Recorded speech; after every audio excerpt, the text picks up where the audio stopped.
Youssouf, l'enfant trahi par ses propres frères. Égypte, 1700 avant Jésus-Christ. Dans une Égypte ancienne, à une époque où le soleil brûlait les dunes dorées, où les secrets des pharaons demeuraient enfouis, Youssouf vivait une vie simple, mais pleine d'amour. Son père Jacob l'aimait plus que tout, et ses frères ne cachaient pas leur jalousie. Youssouf était aimé, peut-être un peu trop, et ses frères le voyaient. Jour après jour, la jalousie avait grandi en eux, jusqu'à qu'elle devienne insupportable. Alors un jour, ils se sont mis d'accord.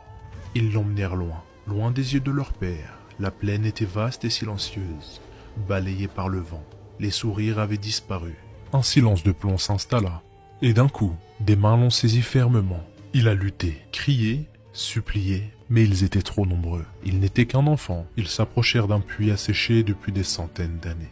Sans un mot ni remords, ils jetèrent le petit Youssouf à l'intérieur. Youssouf fit une chute vertigineuse de plusieurs dizaines de mètres. Une fois en bas, il leva la tête et aperçut le regard de ses frères. Il a cru voir une once de remords. Cela n'a pas duré longtemps. Ils ont reculé, leur décision a été prise, et ils partèrent sans même se retourner. Une fois rentrés, leur père leur demande « Où est Youssouf ?»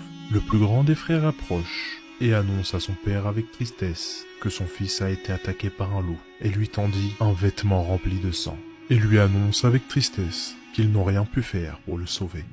Le petit Youssouf passera plusieurs jours à l'intérieur, sans eau ni nourriture. Quand il est arrivé à l'article de la mort, il se sentait partir. Puis soudainement, un bruit romput le silence, des voix lointaines. Il a d'abord cru que c'était son esprit qui lui jouait des tours. Puis il écoutait attentivement. Il entendit des voix se rapprocher, des marchands. Ils s'arrêtèrent près du puits, scrutant le sol.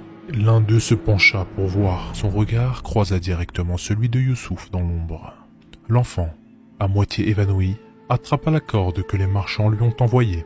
Il s'accrocha fermement et ils le remontèrent, aveuglé par la lumière. Fragile, n'ayant pas mangé depuis plusieurs jours, il s'évanouit. Si vous souhaitez une partie 2, abonnez-vous et mettez en commentaire partie 2.